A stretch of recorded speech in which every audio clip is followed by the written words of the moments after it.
ગુજરાતે અંગદાન અને ટ્રાન્સપ્લાન્ટેશન ક્ષેત્રે વધુ એક ઐતિહાસિક અને ગૌરવપૂર્ણ સિદ્ધિ પ્રાપ્ત કરી છે। 3 ઓગસ્ટ 2026ના રોજ નેશનલ ઓર્ગન ડોનેશન ડે નિમિત્તે નવી દિલ્હીના doctor BR Ambedkar international centre ખાતે યોજાયેલા 16મા Indian national organ donation day સમારોહમાં ગુજરાતને 3 પ્રતિષ્ઠિત રાષ્ટ્રીય એવોર્ડથી સન્માનિત કરવામાં આવ્યું છે। આ અંગે આરોગ્ય રાજ્યમંત્રી પ્રફુલ્લ પાનસેરિયાએ જણાવ્યું કે અંગ પ્રત્યારોપણ ક્ષેત્રે દેશભરમાં અગ્રણી સ્થાન ધરાવતી IKDRC સંસ્થાને excellence in leading government hospital in organ transplantation award મળ્યો છે।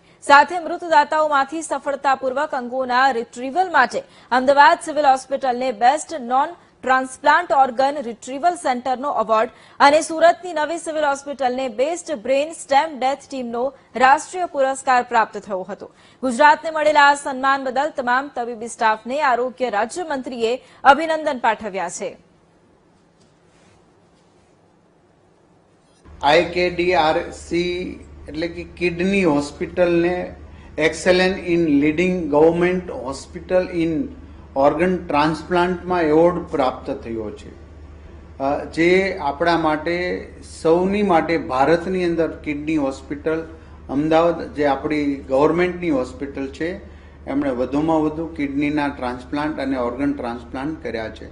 અમદાવાદ સિવિલ હોસ્પિટલને best non transplant organ retrieval સેન્ટરનો એવોર્ડ પ્રાપ્ત થયો છે, જેમણે પણ ખૂબ સુંદર એમની ટીમે કામ કરી છે।